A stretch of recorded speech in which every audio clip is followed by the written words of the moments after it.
you are so inclined, Yes. sing along. Sing along. This is a fun one. Great. Yeah.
Well, good morning. My name is Reverend Dr. Brach, coming to you from Stockton, California. And I'd like to welcome you to this wonderful service here in our sanctuary and also to our viewers at home on this kind of warm Sunday here in California. So like any good unity service, let's open in prayer. And I invite you to sit comfortably on your chair, whether you're here in the sanctuary or at home. Close your eyes if you'd like, or just let your gaze be softly forward. Take a nice, gentle breath of air in as we inspire, knowing that the Spirit in the world is within us and within each and every person here as we come together, one heart, one mind, one love. And we are coming together on this beautiful, beautiful Sunday morning to share a wonderful unity message and let it work in our hearts and minds as we move through the week. And with a grateful and thankful heart, all God's children said, thank you, God, together. Thank you, God.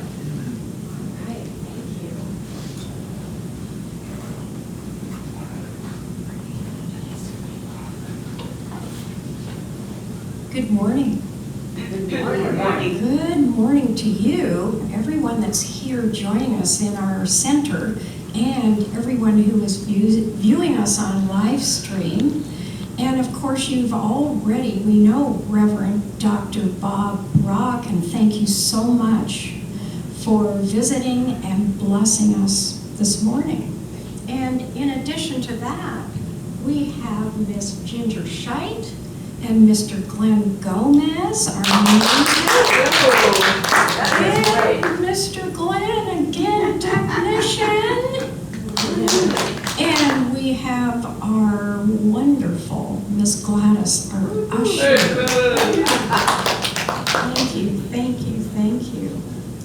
Okay, so I just invite you now to go from your mind into your heart space as we share our vision and mission together. We are an expanding community of conscious involvement, bringing timeless wisdom. We welcome all who are in search of a higher purpose and a greater connection to the divine presence in each of us. And our mission statement: Unity Center of Stockton's mission is to raise awareness and understanding of unity principles and universal truths, which inspires a higher expression of living. And of course we do have, before we meet and greet each other, we're just posed and ready to go, connecting in love. We just invite anyone who is here for the first time. We welcome you. And again, anyone who is watching us on live stream, if you're sitting in that cute, small wading pool, cooling yourself off, or sitting on your patio, we welcome you in the name of love, as we do each one here this morning. So at this time, we invite you to connect with each other and greet each other in the name of love.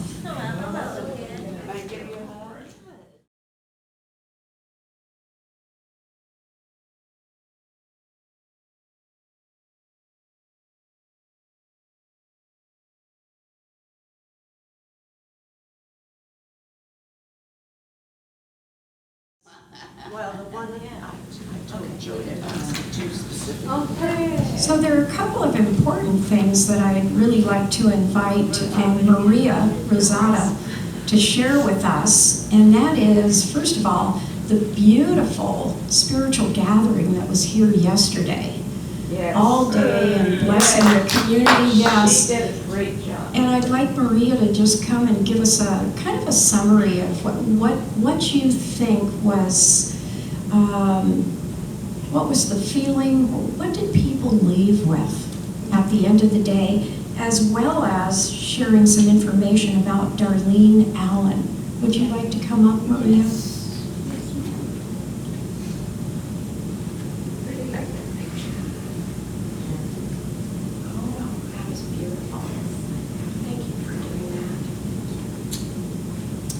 Good morning. Morning. Good morning. So I'll just put her here. She's with us. Darlene is with us today. And always. Facing, Oh, that would be nice. And we can get a look at her. she would definitely like to sit right in the front row. Yes. So yesterday, thank you to everyone that was here yesterday for our Saturday gathering. And what did people leave?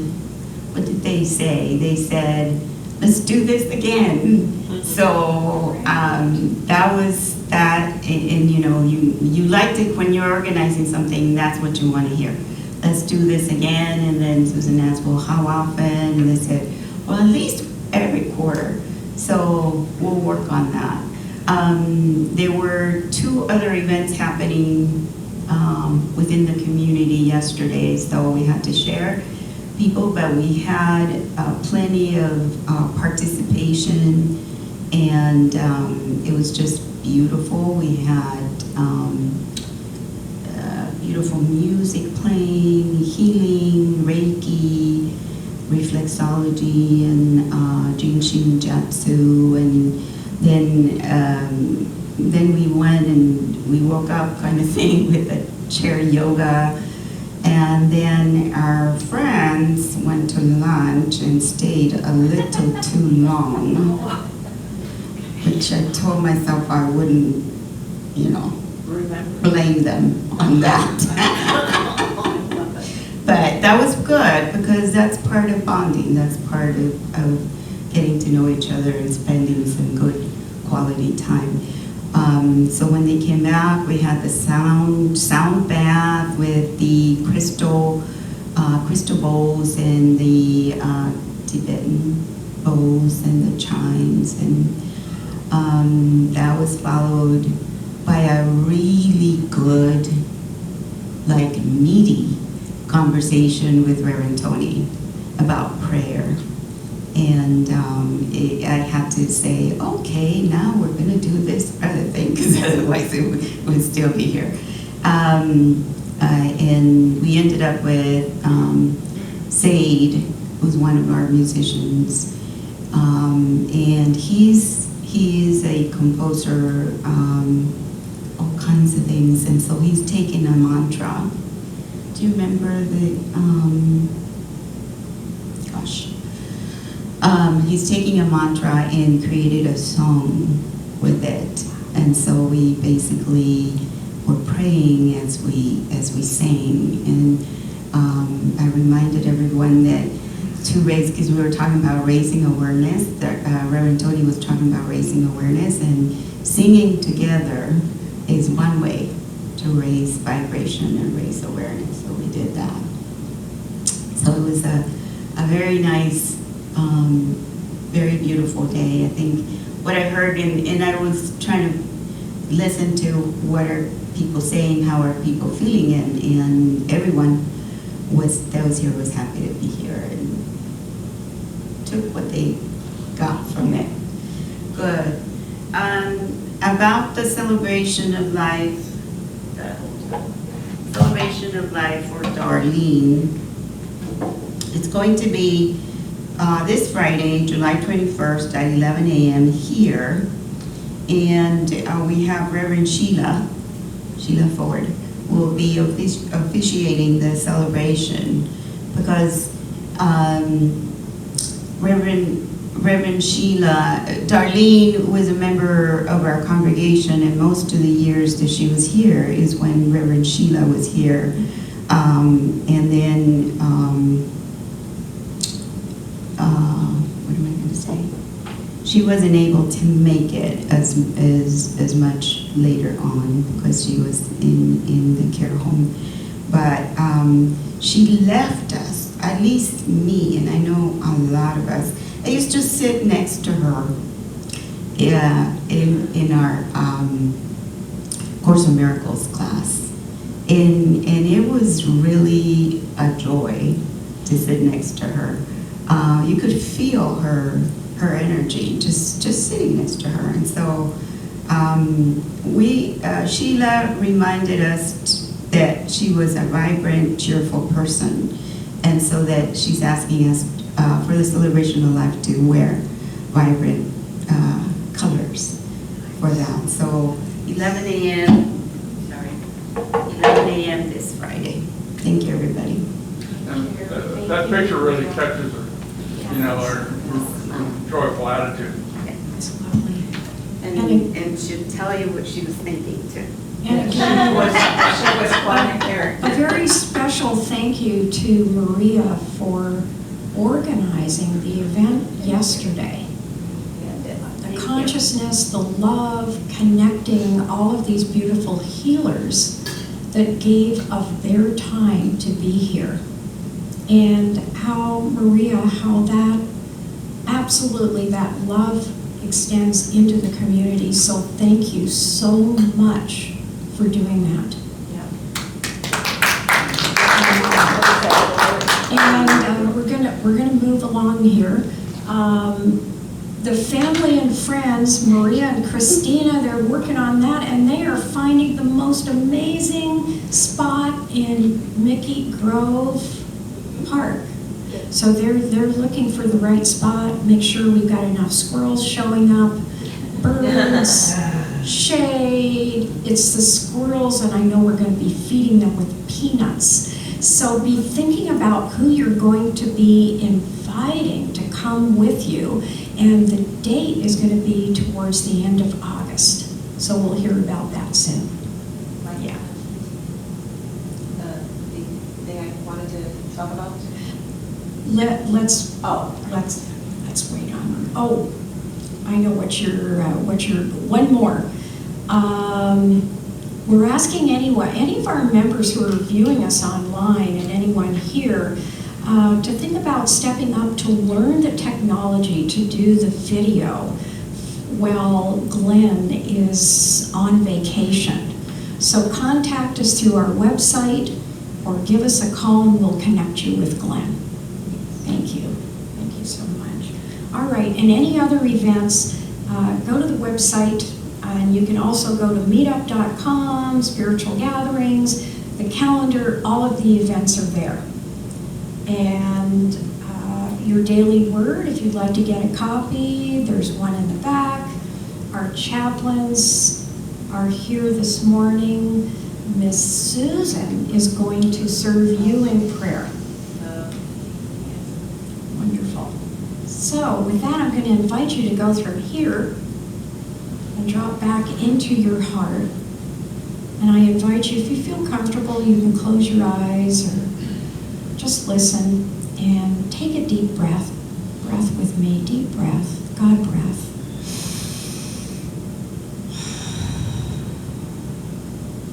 And settling into this one and only moment. And the daily word for this Sunday, July the 16th, reflection. I reflect the brilliant light of God.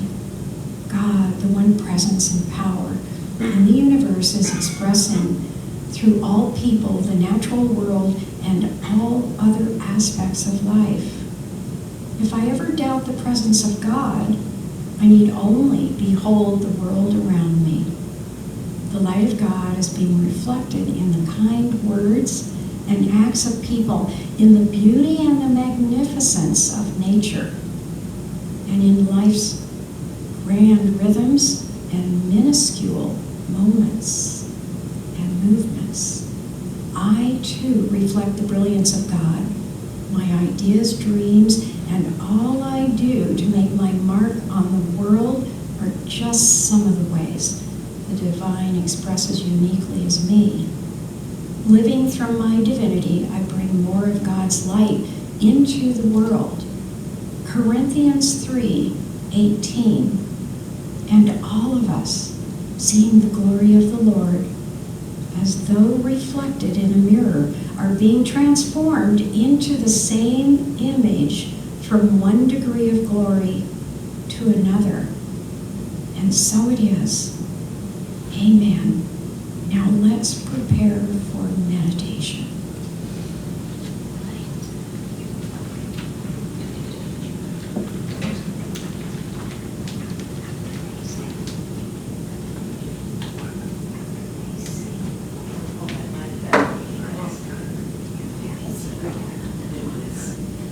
Otherwise, the musicians can't see.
As we move into our period of meditative reflection, I invite you to sit comfortably on your chair, whether you're here in our beautiful little sanctuary or in your home, looking at your computer. You can let your eyes close or just let your gaze be softly forward, focusing on nothing but seeing everything.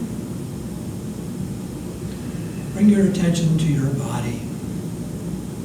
Feel the gentle press of your feet against the floor, of your body against the chair wherever you're sitting. The temperature of the air on your exposed skin. And know that Spirit is gently present within you and within and around you. The all presence of Spirit. Knowing that just as that chair is supporting our physical body, Spirit supports us as we move through our lives. Bring our awareness to our breath. And on our next inhale, follow that air up through our nasal passages, back down through our throat, down into our lungs. And bring our awareness to our chest area. Chest area where our heart is. That wonderful symbol of love that we just sang about in our song. Love. And we know that God is love, and that love is present within us and within our world, regardless of any appearances. Feel that gentle beating of your heart. And if there's any part of our body temple that needs the healing hand of Spirit, I invite you to visualize love-filled, Spirit-filled blood flowing from our heart area to that part of our body temple that needs the healing hand of Spirit, bathing that area in a blue-white light bubble of healing energy. And if any person, place, thing, or event needs the healing hand of Spirit, I invite you to see that clearly in your mind's eye. And then see that person, that place, that thing, that event, bathed in a blue-white light bubble of healing spiritual energy, bringing about the right and perfect solution at the right and perfect time and in the right and perfect way. Now bring our attention back to our heart center. And Jesus of Nazareth, when asked by his disciples, saying, "Lord, teach us how to pray," he told them to go within to the closet of their being, their heart center, to close their mind to the outside world, and listen for that small, still voice of Spirit that speaks in that small, still voice, but rewards openly.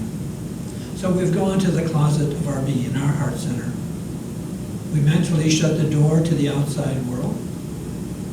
And we take a few moments listening in the silence for that small, still voice, or perhaps thoughts flashing across our mind, or images flashing across the screen of our mind, as we gently wait and rest in the silence.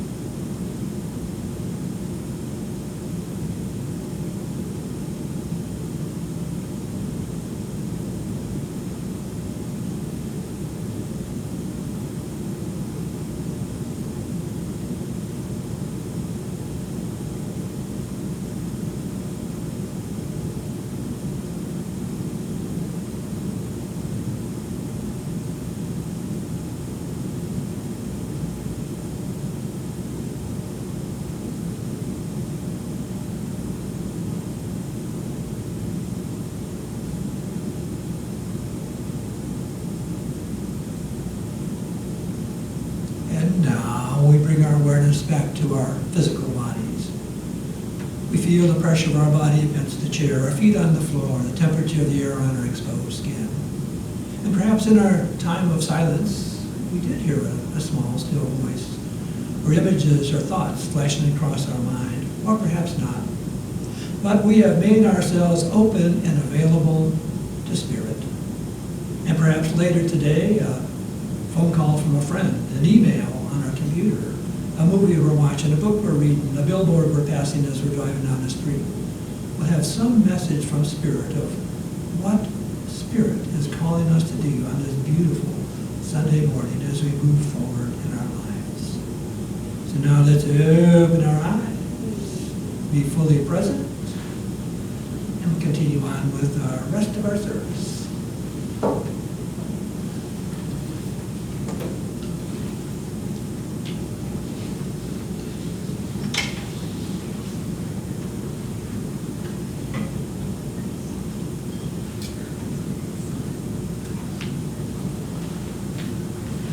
The title of my talk is Awakening to the Divine Within. Awakening to the Divine Within. And Glenn, what a beautiful picture of hands and light coming out, awakening to that divine light that's within each and every one of us. We know it's there, and sometimes I'm not sure of it, but it is there.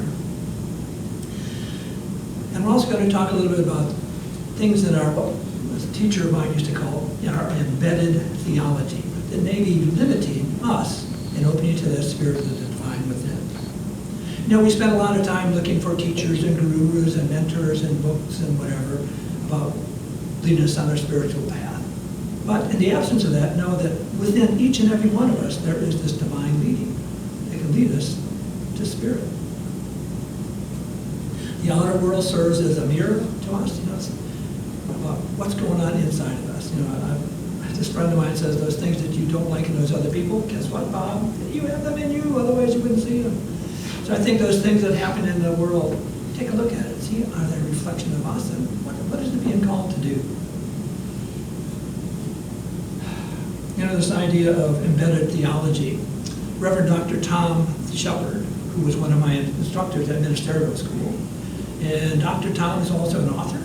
He's written the books Friends in High Places, Jesus 2.0. He writes a column in the Unity magazine about good questions. And when I was in school, he talked about these things called embedded theology.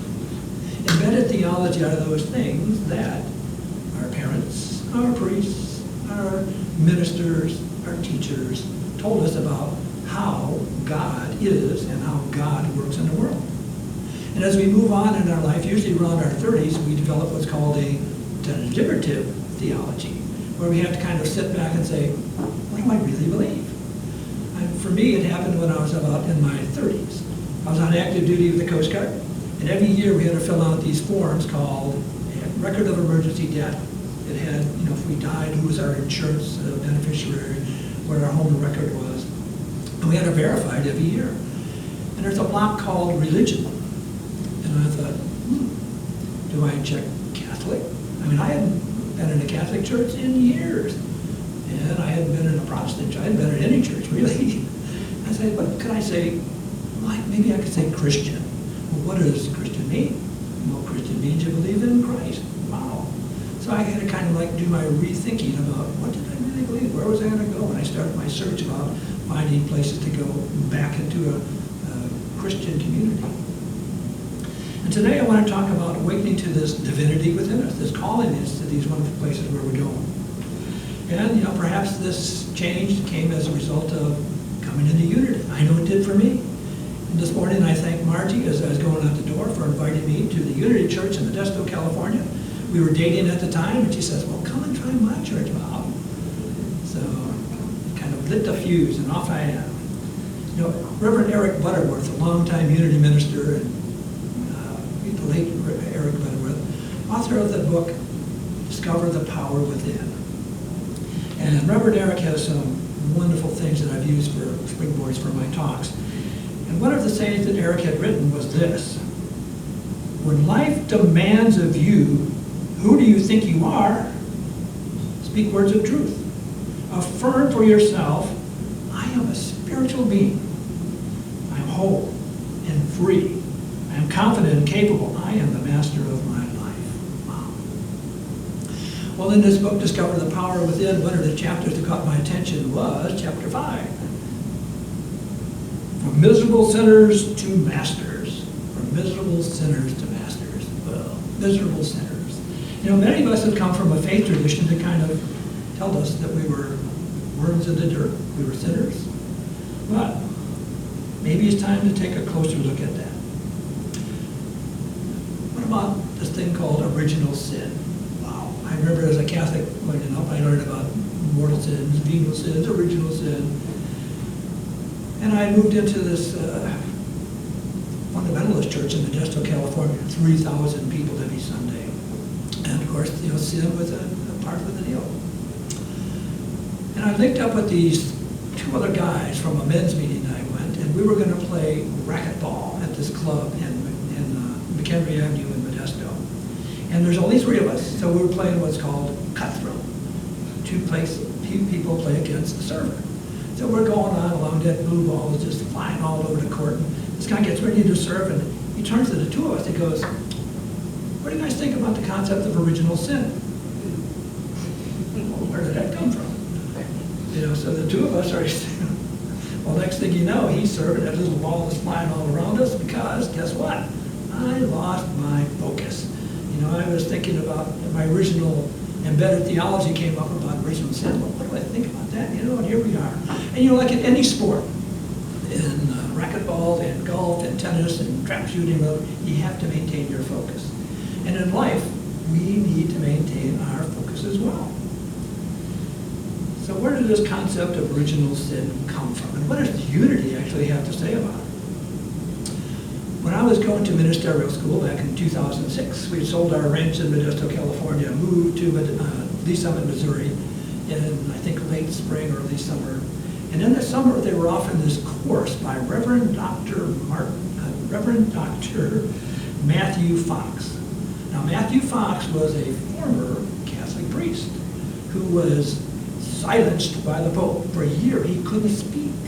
And then they let him speak, and then he spoke again, and the Pope said, "You're out of here." The Reverend Dr. Matthew Fox has established the Creation Institute in Oakland, California. And he was teaching this class on Western spirituality for a 2-week period in the summer. And this was just before I was getting ready to, in September, to go into school. And I was taking a class from Dr. Fox, and boy, it was really a nice class. And it was interesting, too, that he wanted us to write a paper. And Dr. Fox had written a book on Hildegard of Bingen, which was a middle-aged saint. And actually, the Pope and bishops, high-ranking hierarchy, would actually seek out Hildegard of Bingen for what she thought and believed on stuff, which is, you know, in a patriarchal thing. Here she was speaking. Well, he had written this book on Hildegard of Bingen, and the Paulist Press had written a book on Hildegard of Bingen. And I thought, wouldn't it be neat to kind of compare and contrast these? So I wrote this wonderful paper. Dr. Fox loved it. I got an A++. He said, "I'm going to take this back to the Spirituality Institute." All right. So I got this ministerial school wire. Yeah, well, can I get my first paper back and I get a B+? And it's like, oh, they don't recognize this wonderful gem. But anyway, Dr. Fox had also written a book called Original Blessing. So instead of original sin, he talks about original blessing. And he talks a little bit about where this concept came from. And it came from a mistranslation of words of Paul in the book of Romans by St. Augustine. And it mistranslated this verse. He says, "Therefore, just as sin came into the world through one man, and death came through sin, and so death spread to all, because all have sinned." Well, this kind of picked up in the 16th century by the Council of Trent, but they never really did define this thing called original sin. You know, the term sin in the Greek New Testament, the word for sin is actually harmatia. Harmatia. And harmatia is an archery term, meaning you missed the mark. Bob harmatiaed. So, am I doomed forever with the blood on my soul? No. I take another arrow. I adjust my aim. I shoot again. So if we're missing the mark in life, we take another arrow and we shoot again. I shoot for the mark and achieve it. You know, Charles Fillmore, in writing one of his books, Jesus Christ Heals, which is one of the Unity classics that, you know, as a Unity 2 student, I've got on my library, and I think probably Charles had said this: the right images become active through the power of thought. Man has unlimited power through thought, and he can give his power to things or withhold it. If he thinks about the power of sin, he builds up and gives force to that belief until it engulfs him in a whirlpool of thought substance. He forgets his spiritual origin and sees only the human. He thinks of himself as a sinner, born in sin and conceived in iniquity, rather than the image and likeness of God. You know, the concepts that we hold in our thoughts become active in our lives. You know, we have a tendency to forget that we were created in the image and likeness of God. So this idea of missing the mark, sin, if you will, you know, it comes into our consciousness and it can cause problems. Charles, in one of his other talks, the book called Talks on Truth, which are actually talks that had been given, transcribed, and put in a book form, he wrote this: the whole secret of the demonstration of Christ, and remember by Christ, Charles is talking about that spirit of the divine that's within us. The whole secret of the demonstration of Christ is that we shall come to realize our original sinlessness. Sin and consciousness of sin are the cause of all darkness and death. Wow. Well, what can we do if we're missing the mark?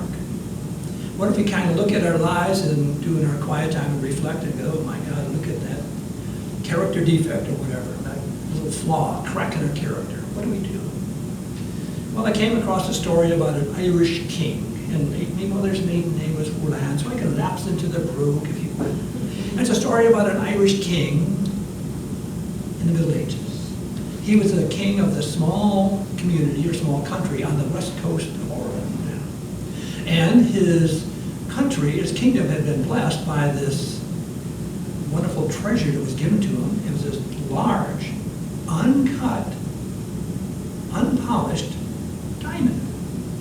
And he had it in his throne room.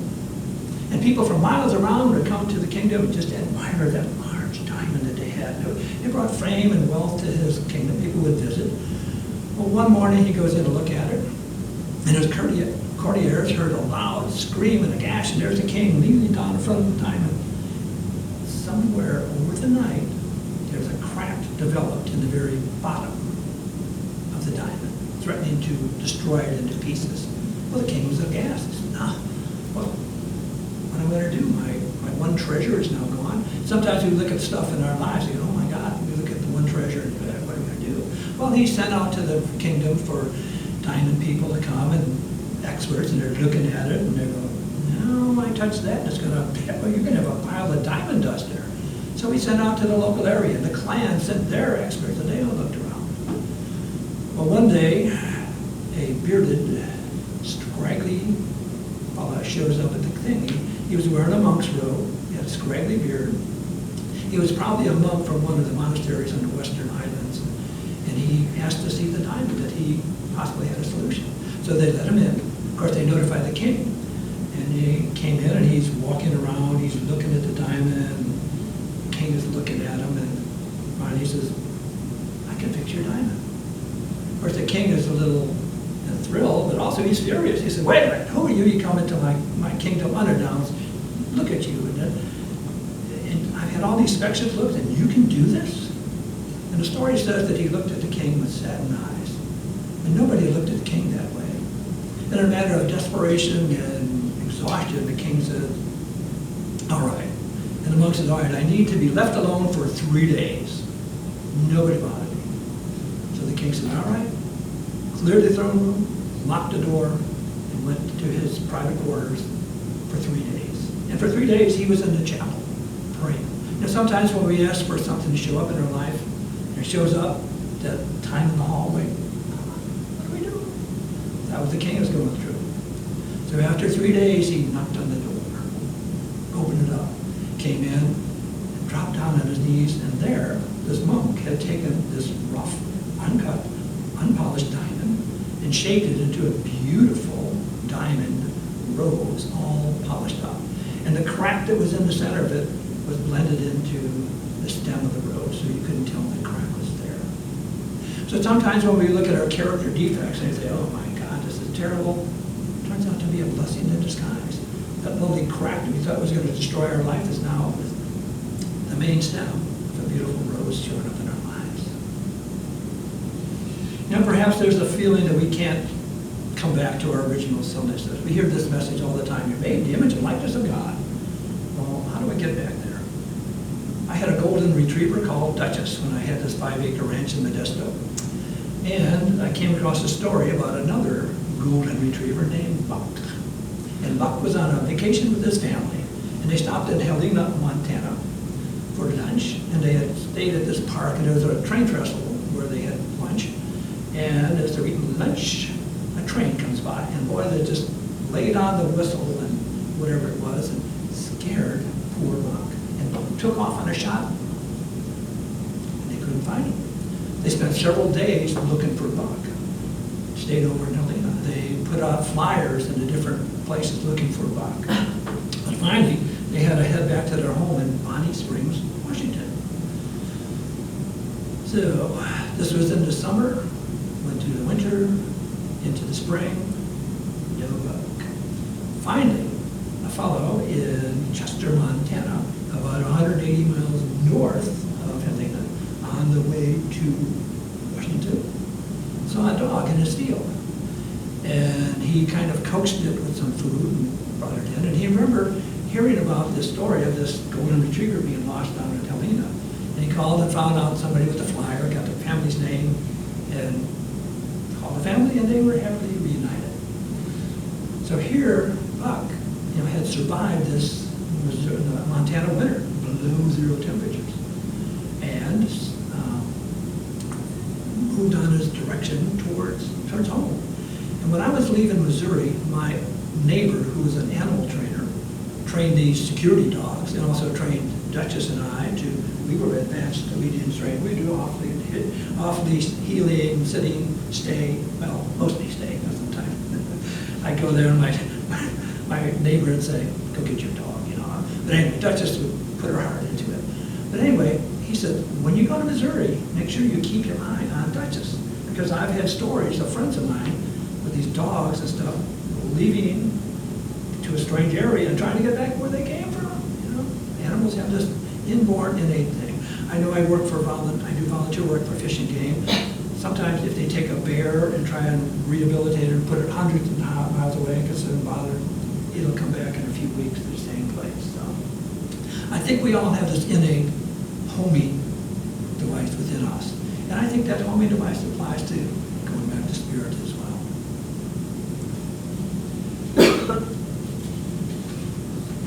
Well, what if we follow our intuition and contact our divinity, and there's something that's really up in us? Some years ago, I was at a retreat center in Burlingame, below San Francisco, Catholic retreat center, and they had a meditating Jesus down in the basement, and out in they had a labyrinth, and then he had statues of the different saints. And one statue that really caught my attention was St. Francis of Assisi. He's the guy standing there in a monk's grove, and he's got animals and birds all around him, around his feet. And I love animals. On my 5-acre ranch, I had a whole collection. I had horses and goats and sheep and a potbelly pig and chickens and ducks and you name it, I had them. The only thing I didn't have was a cow. And talking to some of my buddies who have dairy things, it was a good thing I didn't. He said, cows are not friendly. So, but anyway, I had all these animals, and that statue of St. Francis caught my attention. And there's a story about St. Francis and the wolf of Gubbio. Gubbio is a small city in central Italy. And in St. Francis's time, there was this wolf that was terrorizing the people. It was eating their livestock, eating their chickens, and when they sent people out to kill a wolf, he was actually eating the people. So people were terrorized about leaving the town. So Francis had heard about it, and he felt sorry for the people of Gubbio, and he felt sorry for the wolf. So he shows up there, and he said that he was there to make peace between Gubbio and the people of Gubbio and the wolf. Of course, the people are saying, hey, a lot of people have lost their lives trying to do this. We don't want to lose you. Don't do that. But Francis was insistent. So the local friar and several peasants said, all right, we'll come with you.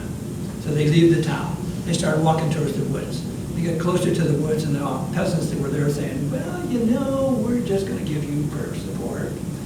So Francis and the friar go on. And they get closer to the woods, and as they get there, this ferocious-looking wolf comes bounding out, teeth marked, ravenous eyes, running right towards him.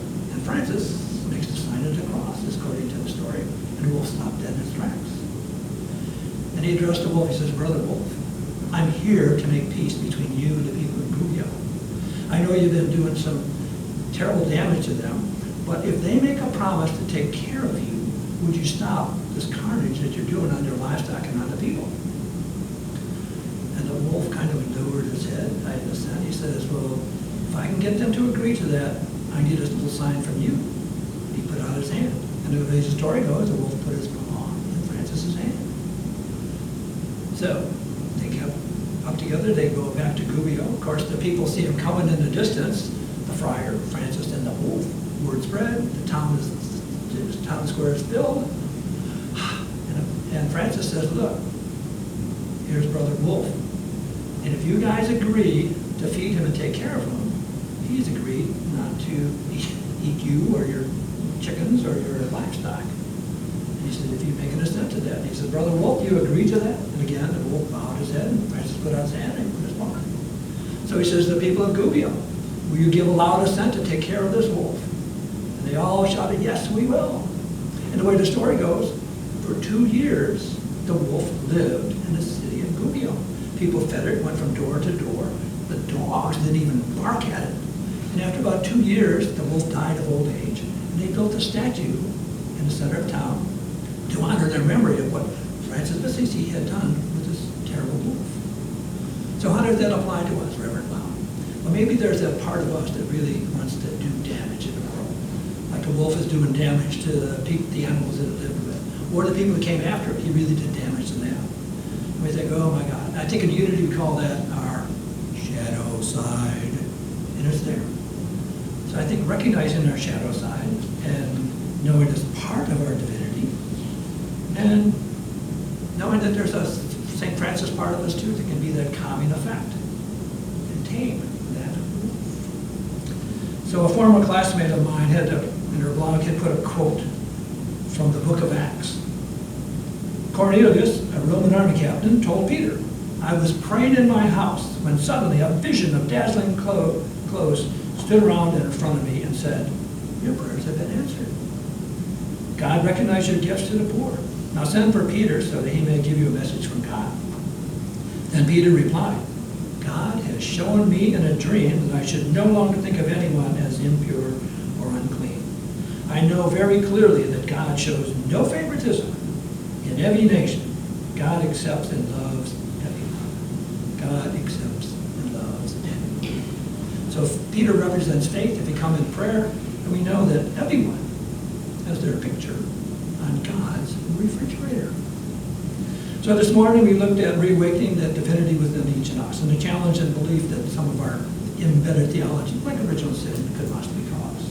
We can awaken to our divinity if we choose by seeing any of the flaws in our character as necessary and maybe a main part of it as making the roads of our life. Or perhaps tapping into the guiding inner homing spirit like Brach did when he was heading back to his home, knowing that we're coming back to our original divinity.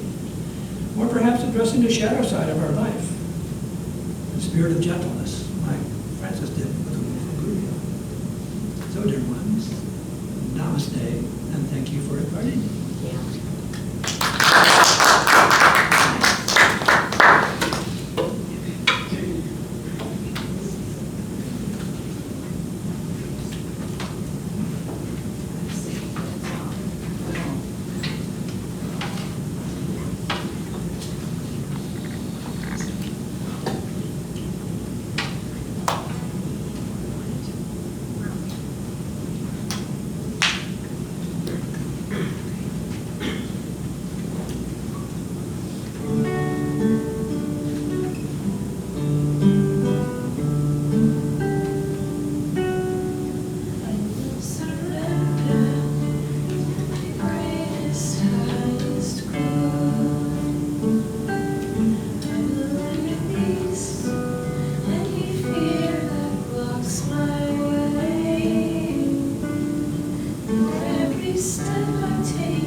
is open wide. I trust my instincts and let spirit be my guide. I vow to live a life that's real and pure and free. As I continue walking in this mystery, I will surrender to my greatest, highest good. I will release any fear that blocks my way. For every step I take is taken in pure faith. And I am grateful every moment, every day. There may be wars, there may be roadblocks in my way, but I can choose to take a higher path each day. And now I know what I was safe and sound. Was only habit and regret that held me down. I will surrender to my greatest, highest good.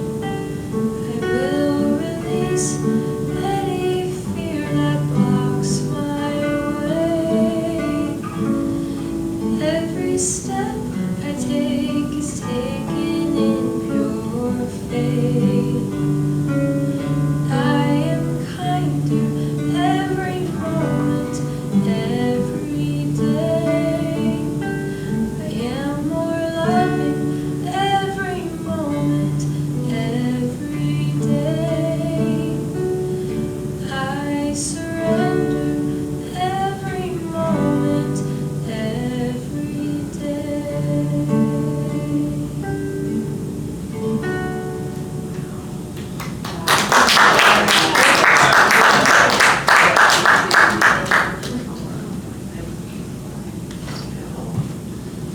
Beautiful. Thank you. Yeah. Thank you, Reverend Dr. Bob Brach. We appreciate your blessing this morning.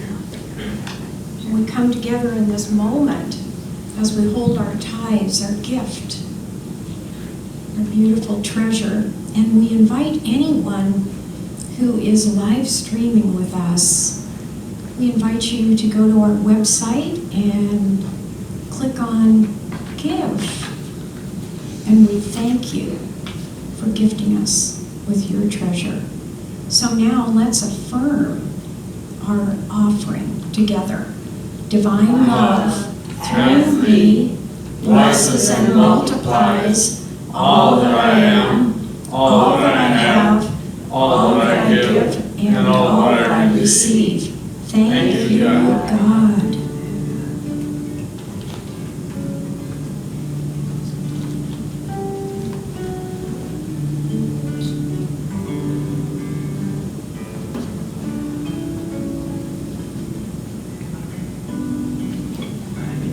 Okay. And we bless these gifts and these givers, knowing as the prophet Malachi was told the Israelites to bring the full tithe in the house that there may be food in God's house. And we see these gifts feeding this beautiful house of God and blessings flowing back to these givers. Increase 20, 40, 60, 100 times flowing back to them. And so it is. Amen. Let us gather for our peace song. Yes. Will you have us Susan? Yeah. Oh, sure. Close to the point. Thank you, Susan.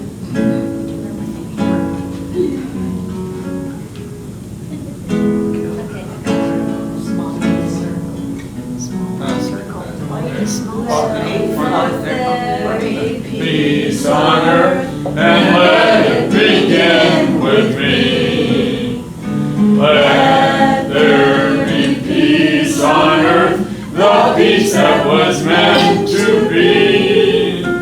with God as Creator, family all are we. Let us walk with each other in perfect harmony. Let peace begin with me. Let this be the moment now. With every step I take, let this be my joyous vow. To take each moment and live each moment in peace eternally. Let there be peace on earth, and let it begin with me. The light of God surrounds us. I am that light. The love of God enfolds us. I am that love. The power of God protects us. I am that power. The presence of God watches over us. I am that presence. Wherever we are, God is, and all is well. And God, all the God's children said, Amen.